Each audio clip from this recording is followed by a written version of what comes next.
He was quite a feisty character, he was. But the chap with me, who was a dairyman, he'd been in the war, and he was in the Navy, and he was in bomb disposal, taking a bomb out somewhere.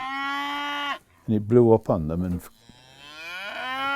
he lost his leg, one leg, and he lost one hand. And he had a prosthetic leg and a prosthetic hand. He went in with the bull, and I could hear him shouting one day, and he was on the floor, and the bull got him, I thought, and he was shouting at me, and he just wanted me to unstrap his leg, because the bull's horn had gone through the tin leg and was pinning him down. So I had to get in and undo the straps on his trousers and leave the leg with the bull. And he came out.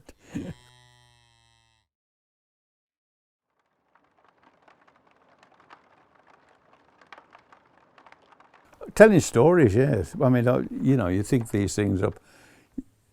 As I say, it's a strange thing you're doing, isn't it? You sort of see something, and then you make up a story which becomes a piece of artwork all at the same time. It's been going on for centuries.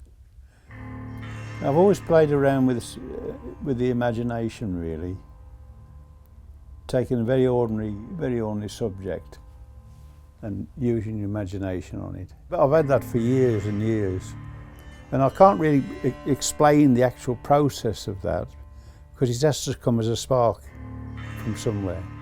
And you probably sit on some of these things for quite a time before you sit on the drawings before you actually start transposing them into paintings. Yeah. Because drawing is a much quicker process, obviously. Your ideas flow much faster in a way. Moby Dick was one of my favourite books. Well, I left school when I was 16. I went to a grammar school. I did apply for a job in Liverpool, working on a whaling ship. And they didn't reply to me, and I thought, well, that's it. So I took this other job that I had working on the farm. Apparently it's horrific on those whaling ships, but it would have been quite an experience. And I went to work on a farm up in Wales, and it was a great experience. And it opened up a new world to me of all these people and experience with all these Welsh farmers and people. Then I went into the army. Well, I had 18 months in Malaya with the King's Dragoon Guards. In the army too, I did a lot of drawing in the army. Then from then on, I came out of the army and went to art school, and then to teaching. So really, I didn't have to do a lot for years. Went from the age of 15, as far as earning a lot of money, because it was all planned out for you in a way. These experiences all add to what you think about and you reminisce about and can start using in your work, really. My brother was drowned in the Scarborough Flow. It's been such an influence on me. He was scuba diving. They did a drift dive, which was diving down quite deep and hitting a current, which then took them at quite speed. And it was getting too bad for him and this buddy, as they call him, who was attached to him in a way.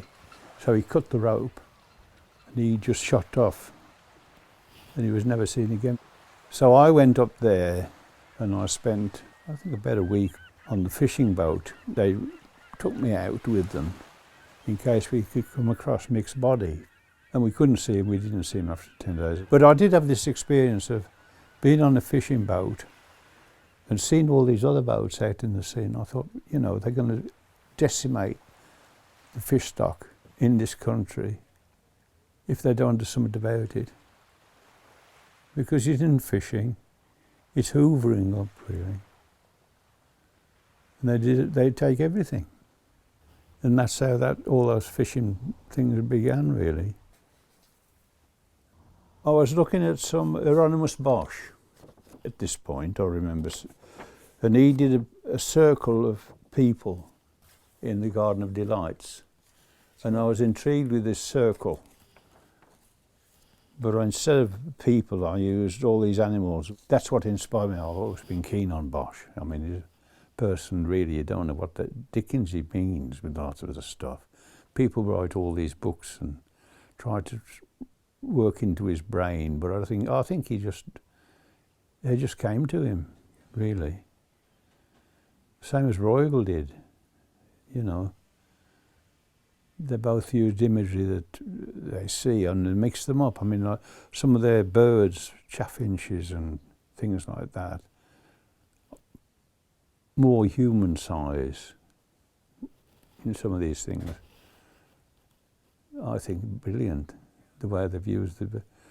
Usually the sort of, at the expense of man, these creatures are sort of dominating. I've always been fascinated by seagulls, you know. Tried to save one once when I was a kid, but it never survived. They don't survive. Well, it takes a lot for them to survive. You put them if they've been injured, you put them in a cardboard box, hoping that they'll feed and get better. They never did. Yeah, funny how you remember those things, isn't it? Well, the drawing is in a sketch form. Nothing is really formulated. And that all comes with the actual working on the painting, because I add things to it. It evolves into a composition, and paint has this way of doing it, because you're working with perspective, you're working with light and shade far more than a single material like pencil or pen or whatever. You have to think of those things, using those processes. I'm very thankful to the Goldmark Gallery. I mean, the last exhibition, I was amazed when I came through the door. I was quite elevated by it, you know, to see your work all nicely presented and lit up. And I've been very, very fortunate to be able to do creativity. You're very lucky if you can do that.